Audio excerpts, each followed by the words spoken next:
ఎన్నికల కమిషనర్ని తీసేయమంటే పోతుందేమేక వ్యవస్థలన్నీ మా మాట వినాలి. పోలీసు వాడు మేము చెప్పినట్టే నాల, రెవెన్యూ వాడు మేము చెప్పినట్టే నాల, ఎన్నికల సంఘం మేము చెప్పినట్టే నాల. లేకపోతే ఇప్పుడు అధికార పక్షం వాళ్ళని కట్టడి చేయాలి, ప్రతిపక్షాన్ని మాత్రం పైకి తీసుకెళ్ళాలి. ఇది ప్రస్తుతం ఈనాడు జ్యోతి స్టైల్. ఎన్నికల సంఘం ద్వారా ఎన్నికల సంఘాన్ని మొన్నటిదాకా హీరో కింద ప్రొజెక్ట్ చేసుకొచ్చారు, ఇంకేముందే అన్నటువంటి కోణంలో వెళ్ళారు. ఇప్పుడు ఎన్నికల సంఘాన్ని టార్గెట్ చేయడం ప్రారంభించారు. ఏదైతే తాజాగా అన్ని పార్టీలకు లేఖలు రాశారు కదా మీనా, ఎన్నికలకు సంబంధించి ప్రతి ఒక్కళ్ళు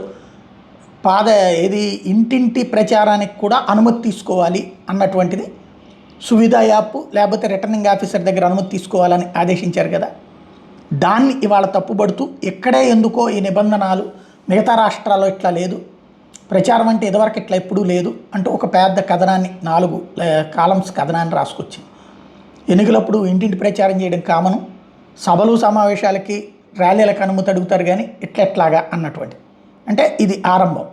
ఇక మీనా గారు కనుక మాట వినకపోతే అటాక్ సీరియస్ అవుతుంది. క్రిందసారి గోపాలకృష్ణ ద్వివేదిని ఎలా వెంటాడారో అదే తరహాలో సినిమా చూపించబోతున్నారు.